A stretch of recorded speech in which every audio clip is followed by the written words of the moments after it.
He didn't even look at me when he said it. "We changed the passwords, Dad. Investor access isn't for family." The words landed with the weight of a dull blade. Not sharp enough to kill, but blunt enough to bruise. I set my keys down carefully on the counter, making sure the metal didn't clatter against the wood. After 40 years of woodworking, you learn how even the smallest noise can sound like a verdict. The kitchen smelled faintly of stale coffee, printer ink, and pine sawdust from the sample boards stacked against the wall. His words hung there in the quiet, dry as dust. Investor access isn't for family. The man in front of me, my son, 36 years old, crisp shirt, manicured hands, face lit blue by the glow of a laptop, didn't look like the boy I once taught to sand a board smooth. He looked like a stranger who'd borrowed my name and cut me out of it. Behind him, boxes with the logo Mallory and Son leaned in uneven towers. That little and Son had once felt like a promise. Now it looked like a punchline. He slid a paper across the counter. His voice was steady, rehearsed, the voice of someone who'd been told confidence is the same as truth. "Accounting says your contribution was a gift. Capital without voting rights, we need it clean for the next round." A gift. I thought of the boat I had sold the cedar planks, the oak ribs, the smell of varnish still clinging to my clothes the day I watched a stranger hitch it to his truck and drive away. I thought of the 401k I had cracked open, the penalty stinging more than the loss itself, because it felt like cutting flesh from bone. I thought of the savings account my wife and I had built with patience and restraint, drained in one wire transfer to help him scale. And now it was a gift. I didn't argue. I didn't frown. I asked the same question I had asked him his whole life, from grade school afternoons to college break nights. "Did you eat? In our house?" That meant, "I won't fight you now." He nodded distractedly, already looking back at his screen. He thought the matter was settled. I made eggs. I sliced bread. I poured coffee, the knife against the board, the spoon in the mug, the hiss of the kettle. Each sound was a steady metronome against the chaos rising in my chest. He believed silence was surrender. What he never learned is that silence is storage. The first time he pitched me the idea, his hands had trembled. A cheap clicker in his palm, slides projecting against my living room wall. "Sustainable furniture, Dad. Direct to consumer. Reclaimed wood. Recycled steel. Millennials love this stuff. Go." He was nervous, tripping over words, voice catching in his throat. I remembered the boy who used to freeze at spelling bees, eyes darting to me in the crowd. I remembered nodding once, steady, and how that nod always carried him through. I gave him the same nod that night. I asked questions not to crush him, but to test the joints. "What about supplier terms? Who guarantees your lease? How will you cover payroll before sales catch up?" He waved it off, like a man brushing sawdust from his sleeves. "Don't worry, Dad. My friends know this world. They said just move fast. Paperwork later." Paperwork later. He didn't understand paperwork is the frame, the joinery, the very thing that keeps a structure standing when storms come. Without it, all you have is lumber waiting to rot. But he looked at me with those hopeful eyes, and I wanted to believe. Fathers measure less in dollars and more in doors open. So I sold the boat, I cashed the account, I handed him the door. The launch party reeked of ambition. Bright lights, music too loud, investors sipping champagne while trying not to wrinkle their tailored suits. His friends laughed too hard, clapped too loud. When they introduced me, I expected partner or co-founder. Instead, the MC's voice rang out, "Please welcome a generous supporter, Edward Mallory." Polite applause, the kind you give a donor at a fundraiser. Thin, hollow, already forgotten before the last clap faded. I looked up at the banner, Mallory and Son. On the far wall, framed photographs showed us together in the old shop. One in particular, me standing behind him, guiding his hands across a planer, both of us dusted in shavings like snow. That moment had been real. Now it was decoration. He leaned close. Cologne sharpened my nose. "Don't mention contracts tonight, Dad. Investors are here. Keep it clean." I nodded. He thought that meant compliance. What it meant was I needed more time. That night, I opened the binder he thought I hadn't touched. Invoices, leases, supplier agreements, cash flow forecasts written with more optimism than arithmetic. I read the lease personal guarantee, not the LLC, not the dream. His name, in ink, bound to the rent. I read the equipment purchase orders retention of title clauses. Machines weren't his until they were paid in full. I read the forecast payroll climbing like ivy on a weak wall. No repeat orders to hold it. And then I read the acknowledgement letter, the one he'd pushed across the counter. My name spelled wrong, 2 letters swapped. Careless. Mistakes are like hairline cracks in oak. They start invisible, but under pressure, they split the whole board. I slid the binder into my bag, carried it home.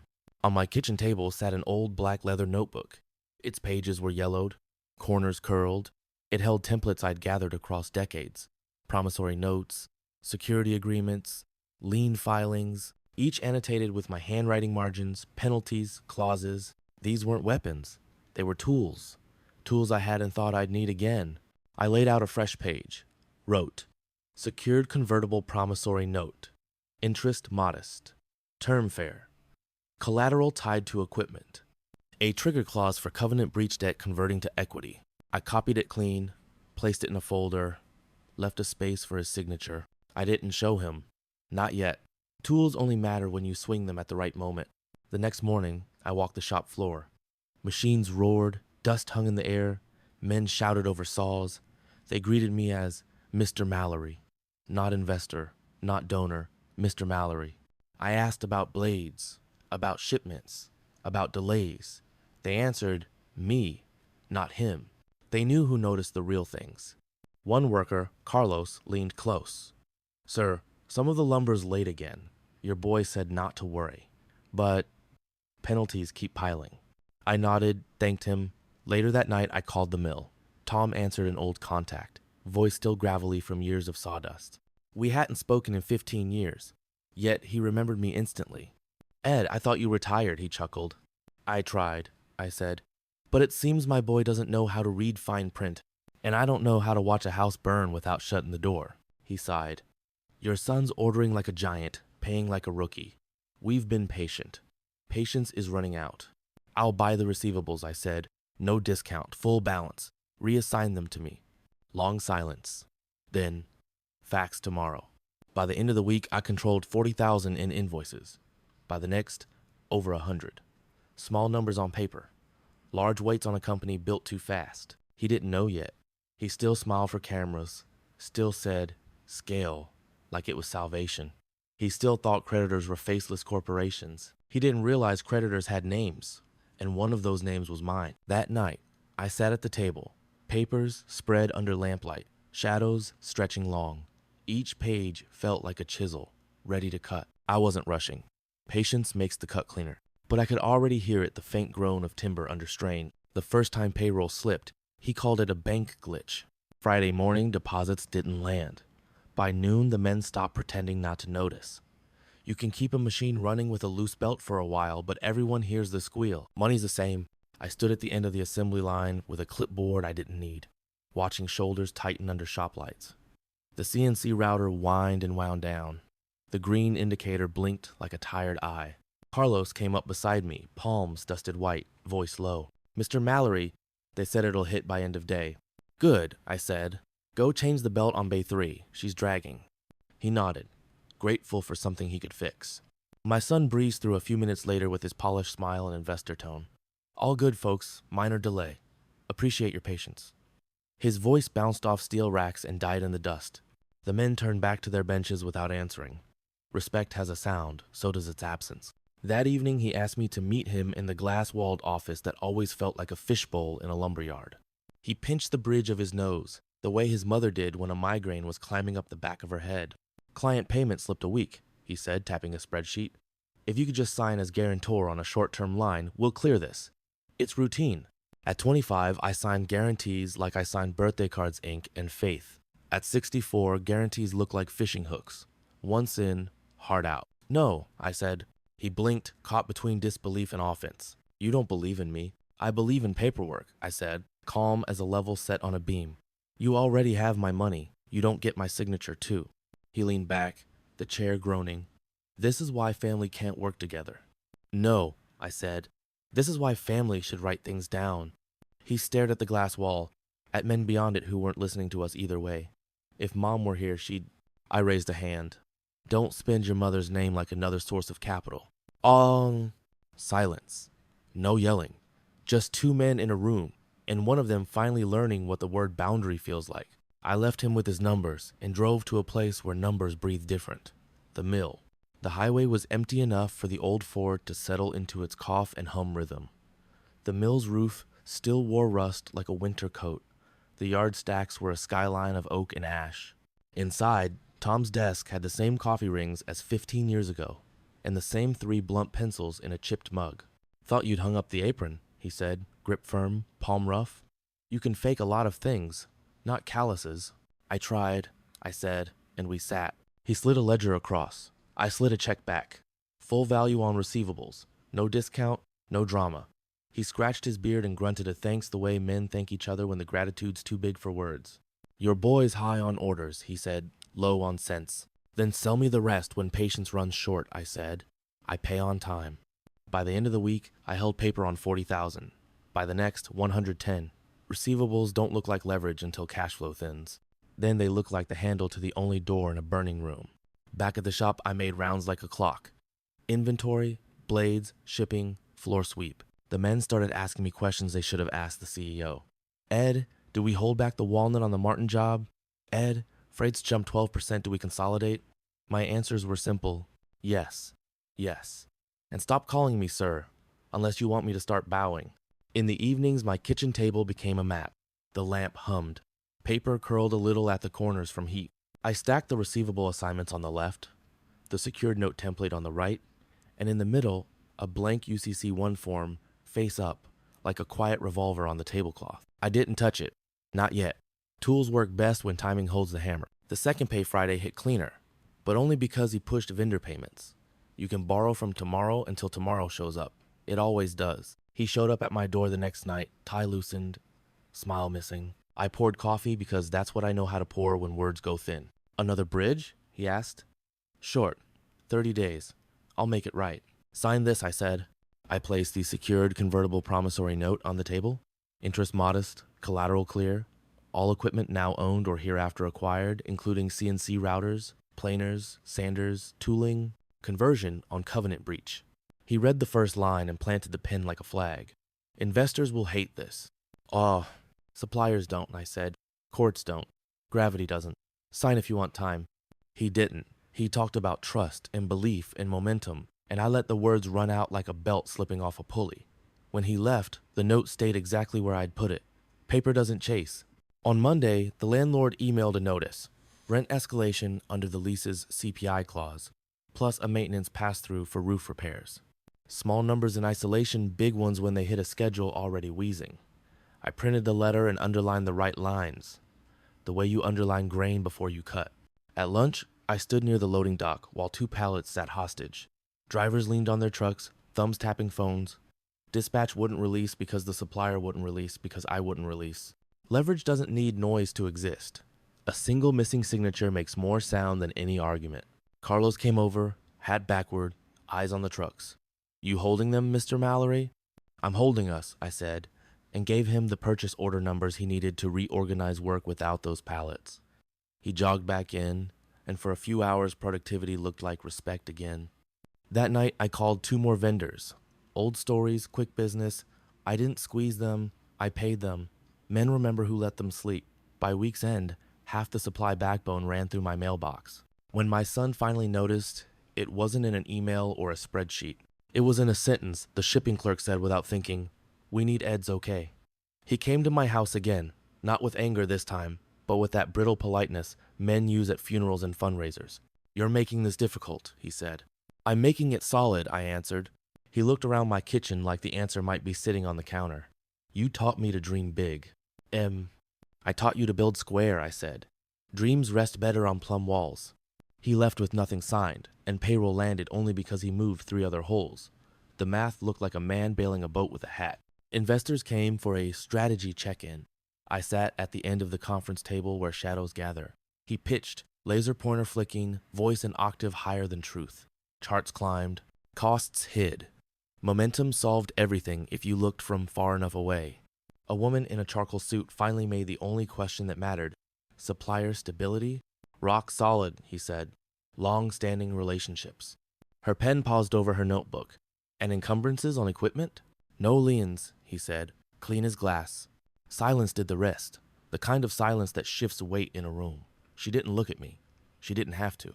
I looked at the table grain and watched the light change, the way you do when a storm's walking in from the fields. I didn't correct him. I didn't save him. Not because I wanted him to fall, but because he needed to feel weight. Paperweight. Gravity. He cornered me in the parking lot afterward. Why didn't you back me up? Back you up into what? I asked. A statement that isn't true? You could have said something that helped. I did, I said. I stayed quiet. That was me helping you see the edge. He stood there, angry and young, and I drove home slow, the truck's engine low as a sigh. At the house, I put on a pot, pulled the UCC-1 toward me, and filled it line by line. Debtor, the company, secured party, me, collateral, all equipment now owned or later acquired with serials to follow, including but not limited to the list in the security agreement. The language read like an old hymn.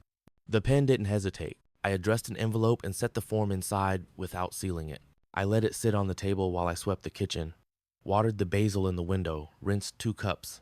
Every small domestic sound asked the same question. Now? Not yet. Timing builds like a dovetail joint. Too soon, it splits. Too late, it slides. The crack widened on its own. A client delayed payment again. The bank put a friendly hold on an overdraft. The landlord's escalation posted. A sander burned a bearing and the replacement part cost more than expected because shipping times were ugly this summer. None of it fatal alone. All of it heavy together. He came over just before dark, cheeks wind-chapped with worry. I thought of him at 8, stuck on a tree branch over the creek, pretending he wasn't scared until he was. Dad, please, he said. Just that word, the one he'd avoided since he learned other men will give you things if you perform certainty well enough. Please. Bring me my note, I said. Bring me your signature. Bring me the truth about covenants you're already breaking. He looked at his shoes. Investors will bolt if they see a lien. They'll bolt when payroll doesn't hit, I said. Pick the quiet. He left without taking the coffee I poured. The next morning at the shop, I stayed in the back where the old bandsaw lives. The shop has corners you only find when you've bled in them. A young kid named Mason asked if the pitch in the blade was wrong for the maple we just milled. I nodded, showed him how the teeth should sound when the feed rate is right. He smiled with relief at the first clean curve, and I wondered who teaches him when I'm not here. At noon, I watched 2 investors step off the floor into sun. They didn't look back. One typed while walking, the other folded a brochure in half and dropped it in the trash by the door. You can read a man's decision by the way he disposes of paper. I ate at the dock, legs hanging off the threshold, thermos cup warm in my hands. Trucks idled. Pigeons argued on the chain-link fence. I thought about the word gift, how it had floated in the air weeks ago, light and cruel. I rolled it in my head like a marred dowel under sandpaper until it lost its gloss and showed its flaws. Back home, I opened the envelope, slid out the UCC-1 one more time, and read it aloud to the empty room. Not because I doubted it, but because words said in your own voice feel heavier. When I folded it back, the paper had a new crease, clean and square. I walked to the clerk's office just before closing. The building smelled like dust and disinfectant, a blend that says, "Nothing dramatic happens here," which is exactly why you came. The clerk stamped the form with a wet thunk that sounded like a gavel in a courtroom I'd never need to visit. "That's it?" I asked. "That's it," she said, sliding the copy back. On the sidewalk, the air felt different only because I knew it was. The same cars passed. The same sparrows dove at the same scraps in the gutter. But inside the shop I hadn't yet returned to. Every machine had a new name written on it, whether anyone saw it or not. I drove to the yard and sat in the truck for a minute before going in. Through the windshield, the shop windows reflected a flat winter sky. Men moved behind the glass like shadows on a stage. I put the stamped copy in my leather notebook behind the receivable stack, closed the cover, and watched a delivery truck back into Bay 1. The driver cut the engine and climbed down, looking for a signature. He saw me and lifted the board for signing. "You the man to okay this?" he asked. "Today I am," I said, pen already in my hand. He grinned, relieved to have one name to write. Inside, the router came up to speed like a choir finding a note. My son stood in the office doorway with a phone to his ear, eyes on me, eyes on the floor, eyes on the horizon, trying to pick which truth to face first. I gave him a small nod, no more, no less, and walked the line, palms open, listening to the pitch of the teeth and the whisper of dust, letting the new weight settle where it belonged. Nothing crashed, nothing flared, just a stamp, just a line, just gravity agreeing with me. And by the time the lights warmed that evening and the floor sweep pushed the last drift into the pan, The company was the same as it had been at dawn. Loud, dusty, necessary. Only the ownership of its silence had changed. I locked my truck, zipped my jacket, and headed home. The stamped copy pressing gently against my rib like a quiet, steady heartbeat. Tomorrow, I thought, he'll discover how loud a public filing can be without making a sound. The first real crack showed itself in the boardroom. My son had invited 3 investors to touch base on growth strategy. That's how he put it. Touch base. As if building a company was a ball game and not a mortgage on a man's dignity. They arrived in pressed suits that smelled faintly of cologne and car leather. They glanced at the shop floor on their way in the dust, the forklifts. The men in sweat-stained shirts, and I could tell in a glance they didn't see lumber. They saw runway. Fuel for their exit. I sat at the far end of the conference table, half in shadow, notebook in front of me. They didn't ask who I was. None of them. To their eyes, I was either furniture or family. Maybe both. My son didn't correct them. He liked being the tallest tree in the room, even if his roots were shallow. He flicked through slides with his pointer, voice fast and confident. Graphs rose like cathedral spires. Words like scale, dominate, capture appeared in bold. He moved so quickly that no one had time to see what the foundation was missing. But investors, the seasoned ones, don't look at the spires. They look at the bricks. One leaned forward. Your receivables are creeping up. What's the plan for supplier stability? My son laughed it off too quick. We've got long-standing relationships, all solid. Another tapped her pen. And equipment? Any liens? Encumbrances? No, he said, without a breath of hesitation. We own it all outright. I felt the sentence land like a hammer missing its mark. The words rang false in my ears, not because I knew better though I did, but because of how he said it. Fast, sharp, too neat. The investors glanced at each other. One scribbled something in a notebook. My son pressed on, oblivious, layering optimism over uncertainty like paint over rot. I kept my silence. Silence makes its own weight, and I wanted him to feel it. That night, in the parking lot, he came at me like a storm. Why didn't you say anything? He snapped, breath fogging in the cold. About what? I asked, unlocking my truck. You just sat there while they grilled me. You could have backed me up. What would you have liked me to say? That suppliers are fine. That equipment is ours. But they're not, I said simply. His mouth opened, closed. Confusion flickered, then realization. His face drained. What do you mean? I didn't answer. I leaned into the cab, started the engine, the low rumble filling the silence. Then I looked at him, steady. You should read your filings more closely, son. His eyes widened. His phone was already in his hand before I pulled out of the lot. By the next week, his tone had shifted. The swagger was still there, but thin now, like veneer over cheap particle board. His calls came later, his words faster.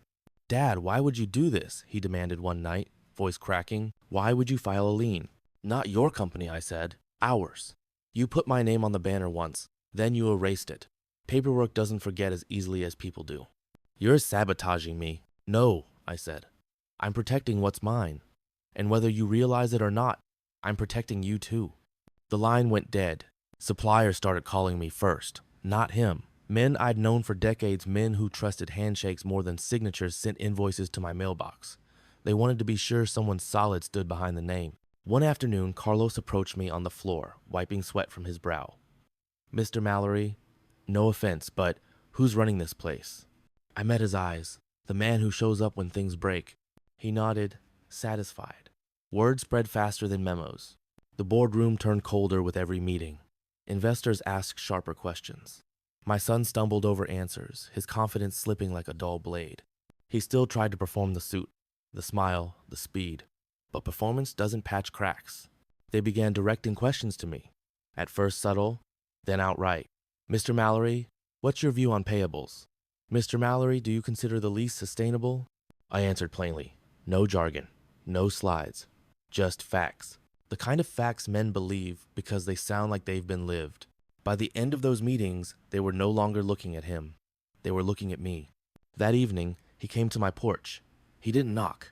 He just stood there, jacket in his hand, face tight. You made me look weak, he said. No, I replied. You did that yourself. I only told the truth. His jaw trembled. What do you want? Do you want the company? Do you want to push me out? The bourbon glass was warm in my palm. The night air carried the smell of rain on dry dirt. I thought about how to answer. I want the company to stand, I said finally. But under you, it won't. Not unless you start listening. He turned, walked down the steps, shoulders hunched. Not the stride of a CEO. The slump of a boy who finally realized the floor under him was cracking. Part 3. The real collapse began with payroll. Not delayed this time. Short. Checks smaller than promised.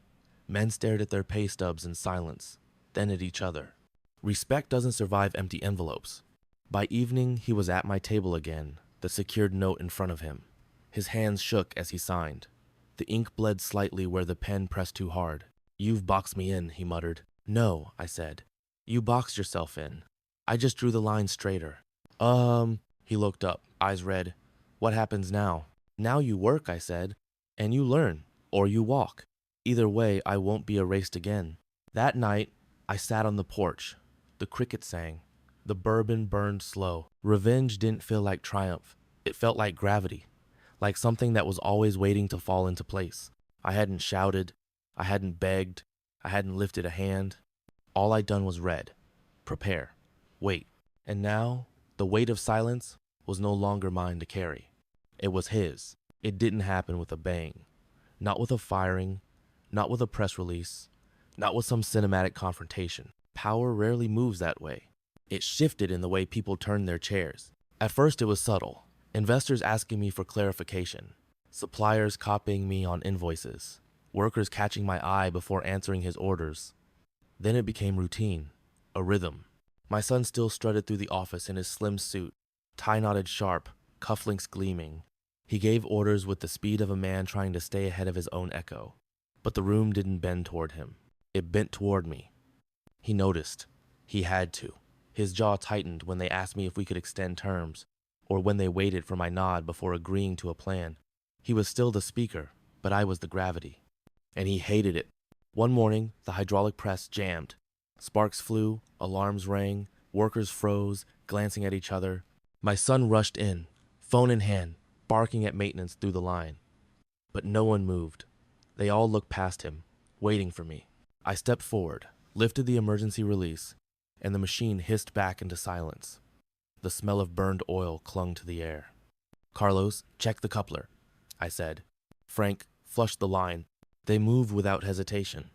Years of trust aren't erased by PowerPoint decks. My son stood there, phone still to his ear, face red. He lowered it slowly, like a man realizing the gun he carried was made of wood. When the machine whirred back to life, the crew clapped me on the back. My son walked away without a word. A month later, an investor dinner was arranged at a steakhouse downtown. Dim light, leather booths, wine poured like water. My son rehearsed his lines on the way there, projections, expansions, cost-cutting measures. He wanted to impress them with speed. I didn't say a word. The meal began. He launched into his pitch. Numbers spilled like coins from a split purse. Halfway through, one investor set down his fork. "Edward," he said, looking directly at me, "do you see these margins holding?" The table quieted.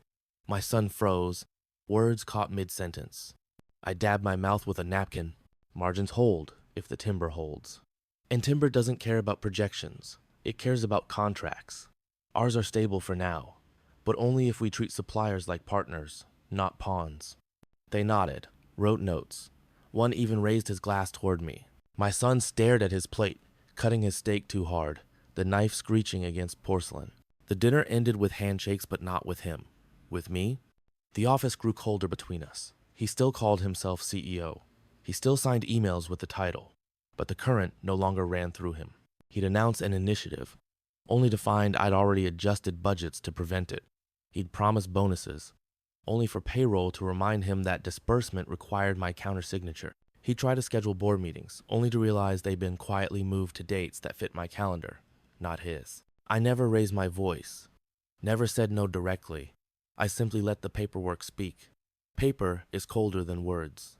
And slowly, he stopped trying. One night I saw him outside the shop, alone in his car. The glow of his phone lit his face pale. His hands shook as he scrolled, lips moving soundlessly. I walked past without knocking on the window. But later, when I came back, the car was gone. Neighbors told me his wife had left for her mother's, that she didn't like the stress in the house anymore, that she didn't like the way he snapped at the children. Family is a mirror, and he couldn't bear his reflection. He tried one last time, in the hallway outside the boardroom. "You think this is justice?" he hissed, low enough that others wouldn't hear. "You think humiliating me in front of everyone makes you a man?"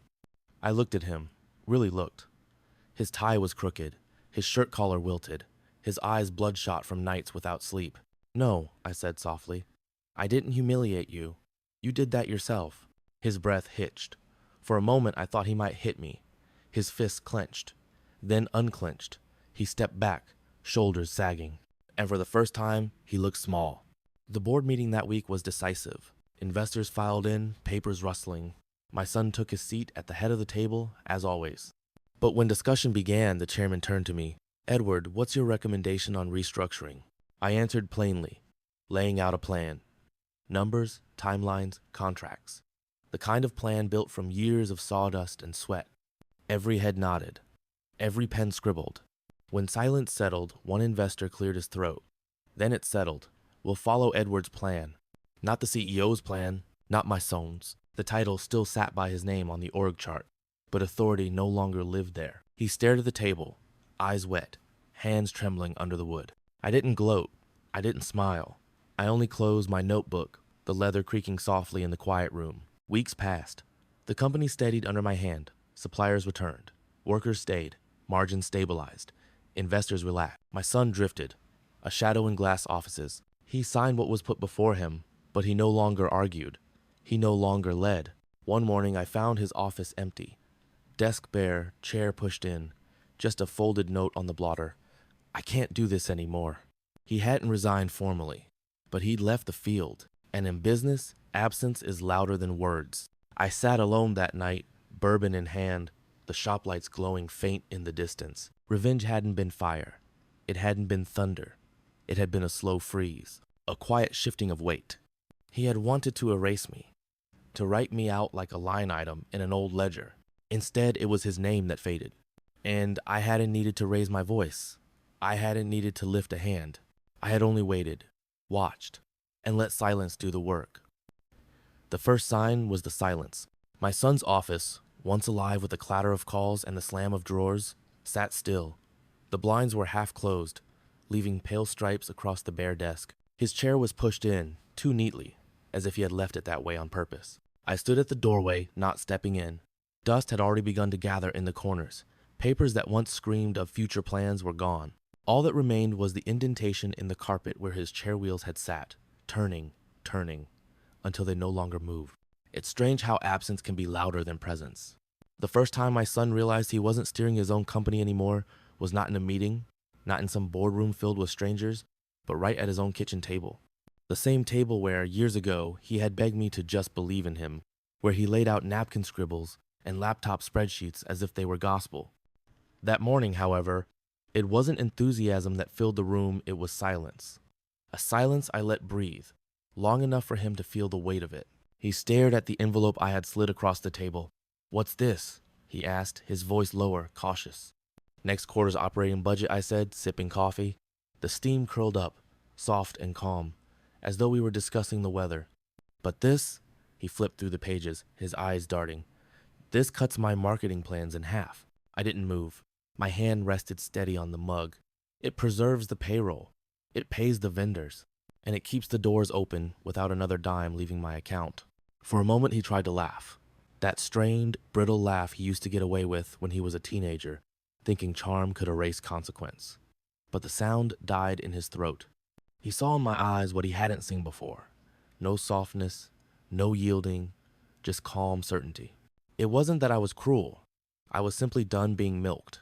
As he leafed through the papers, my mind returned to all those years when I tightened my own belt so he could chase dreams. The time I sold the last of my fishing gear, though it had been my Saturday escape. The day I canceled a trip I'd promised myself after retirement, all so he could have one more chance. I remember his mother's face too quiet, lined with worry, but unwilling to confront him. She had passed before this all hardened. If she had lived, perhaps she would have softened me again. But now, my loyalty was only to memory and to myself. "Dad, this isn't fair," he said finally. "I'm supposed to be the CEO." "Then act like one," I replied without raising my voice. He bristled. He wanted to slam the table, to storm out, but the truth held him still. The checks came from me. The lease on his building bore my signature. His silent investor was no longer silent. And slowly, inevitably, his employees began to notice. They stopped calling him for approval on every matter. They emailed me. They invited me to meetings. And I went not loudly, not to embarrass him, but to make sure things ran the way they should have from the start. I watched him shrink in those rooms, his words stumbling, his ideas undercut by the quiet presence of the man who should have been enjoying retirement, not managing the fallout of his son's arrogance. The office smelled faintly of burnt coffee and printer ink. His desk was cluttered with glossy brochures no one read. Meanwhile, my corner had a leather-bound ledger, a neat pen, and order. People gravitated to order. They leaned toward the steadiness of my silence, even if they couldn't articulate why. I never needed to shout. I let stillness and a steady gaze replace the noise. In those quiet moments, I began to sense the endgame. My son thought the company was still his, just constrained. What he didn't know was that each step I took tightened the circle. I was shifting the weight of the business onto my shoulders and easing him out without a single loud declaration. I would not destroy him. No, that would be too easy, too loud. Instead, I would let him sit at the head of the table with an empty voice, until the day he realized the company no longer responded to him at all. And as I looked across the table that morning, watching him fumble with numbers he didn't understand, I let the silence stretch. Because silence was teaching him what words never had. I left my coffee cup on the table when I stood. The market left on the wood was small, circular, but permanent, much like the shift that had just occurred. "Get used to it," I said quietly. And I walked away, leaving him staring at the budget he didn't control. The breaking point didn't arrive with shouting or slammed doors. It arrived with whispers. Whispers that floated across the office like drafts through an old house. I began hearing my name spoken more often than his. Employees came to me with questions, small at first, then larger, then decisions that should have been his domain. I didn't encourage it. I only answered calmly, precisely. But each answer they carried back became proof of where authority truly lived. He noticed. Of course he did. The furrow in his brow deepened. He lingered in meetings, desperate to interject. But his words felt thinner, like echoes in a canyon. The room no longer bent toward him. It bent toward me. It reminded me of watching a shoreline erode. One wave at a time, nothing dramatic. But over months, the beach you once knew disappears, replaced by a new shape. He had built his business on bluster grand pitches, exaggerated promises, charm that glossed over cracks. But charm cannot hold weight forever. Structure does, patience does, and patience I had in abundance. One evening, he invited me to dinner. I could see the effort in the way he dressed, the expensive restaurant he chose, the way he forced a smile as if nothing was wrong. "Dad," he began after the appetizers, "I know things have shifted, but we can fix this. We can get back to how it was." I set down my fork. "How it was?" I repeated softly. "You mean when you spent my retirement like it was pocket change, or when you left me no seat at the table unless I paid for the chair?" His face faltered. The waiter approached, offering wine, but my son waved him away. His hand shook slightly as he folded them together. "I'm trying," he said.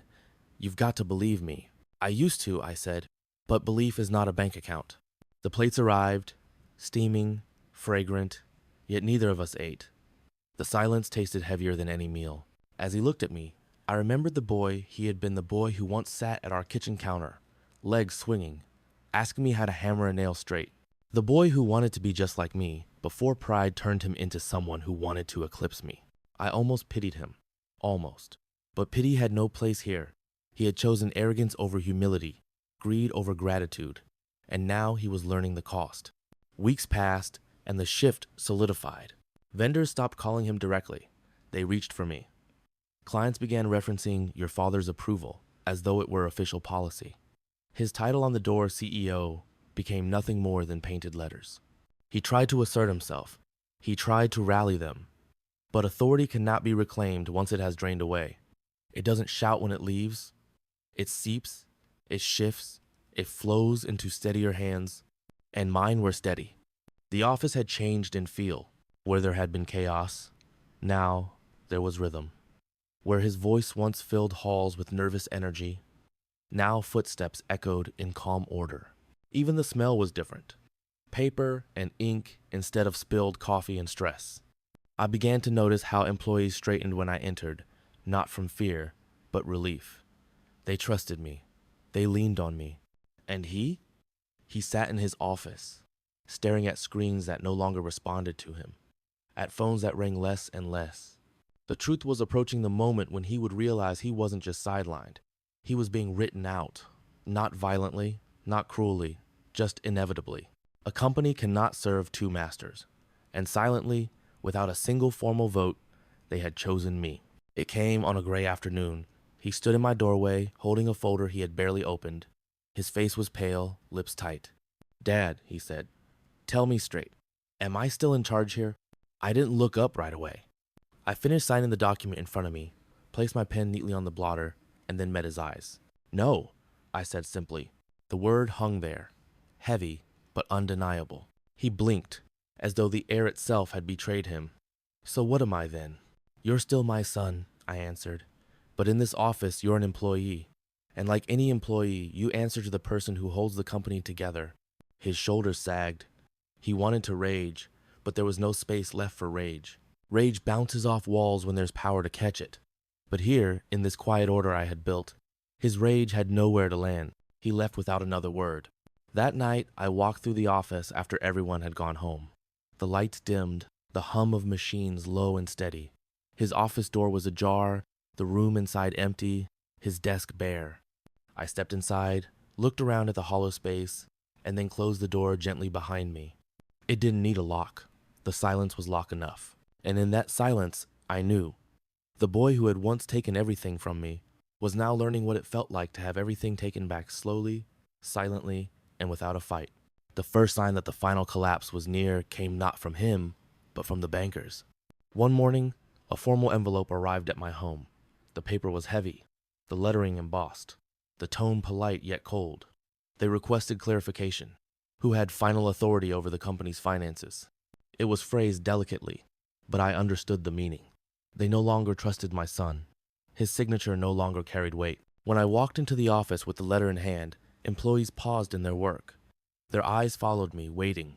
I said nothing, only crossed the floor and entered the boardroom. The air carried a faint scent of lemon polish and ink. My shoes clicked against the wooden panels, echoing in a room that had long forgotten his voice. He arrived late. His tie was crooked, his face pale, his hand gripping the back of a chair as if the furniture itself might steady him. I slid the letter across the table. "What's this?" he asked. His voice cracked slightly. "Confirmation," I said. "The bank is asking who's in charge, and the answer, son, is no longer you." His hand trembled as he unfolded the letter, eyes scanning the text. He looked up, searching for a lifeline in the room, but found none. The silence of the staff was louder than any verdict. I watched the pride slip from his face, piece by piece. This was the man who once believed he could gamble with my years of sacrifice. The man who thought himself too brilliant to fail. And now he was discovering that brilliance without steadiness is just a firework, a quick blaze, a brief spectacle, and then darkness. For months, I had let him keep the title on the office door. I had let him keep the illusion of control. But illusions can't survive under scrutiny. The moment outside eyes looked closer, investors, vendors, bankers, the facade broke apart. He muttered, "You're turning everyone against me." I shook my head slowly. "Number, you did that yourself. I only kept the lights on while you burned bridges." His lips pressed tight. For the first time, he had no rebuttal. That week, I went to the bank. The teller greeted me by name, sliding documents forward with practiced efficiency. One by one, I signed them steady hand, no hesitation. The accounts shifted, control transferred. What had once been my retirement fund, then his playground, was now back under my signature. I didn't gloat. I didn't smile. I only felt the quiet weight of restoration. As I left the bank, the afternoon sun caught on the glass doors, casting my reflection back at me. An older man, hair white at the temples, lines etched deep from years of labor and patience. A man who had been dismissed, underestimated, and who now walked taller not from victory, but from justice reclaimed. At home, the silence between us grew heavier. He avoided me, choosing to stay out late or bury himself in meaningless tasks. The house felt smaller, every creak of the floorboards carrying the tension of what was left unsaid. One night, I heard him pacing downstairs. I descended quietly, leaning on the banister, and found him sitting in the dark, a glass in his hand. "Do you hate me?" he asked, his voice raw, breaking the stillness. I paused before answering. No, I said. Hating you would mean giving you more of my life, and I've given you enough already. He bowed his head. The glass trembled in his grip. For the first time in years, I saw not a man trying to dominate, but a boy lost, uncertain, stripped of armor. The truth was settling into him, not through fiery confrontation, but through the slow, unrelenting drip of consequences. I knew then. The final chapter wasn't mine to write. It would be written by the very silence he had dismissed. The silence of vendors who wouldn't take his calls. The silence of employees who no longer followed his orders. The silence of his own father, who would never again be fooled by promises. And in that silence, his empire, the one he thought he built, was collapsing, brick by brick. I only had to watch. The end did not arrive in a thunderclap. It came as all true endings do quietly, in the form of papers and signatures. The final board meeting was called in a room stripped of warmth. No flowers on the table, no chatter in the hallway, just the smell of stale coffee and the weight of inevitability. I sat at the head of the table, not because I demanded it, but because every chair around me angled toward mine. The staff had already adjusted themselves, as if instinct recognized where authority truly rested.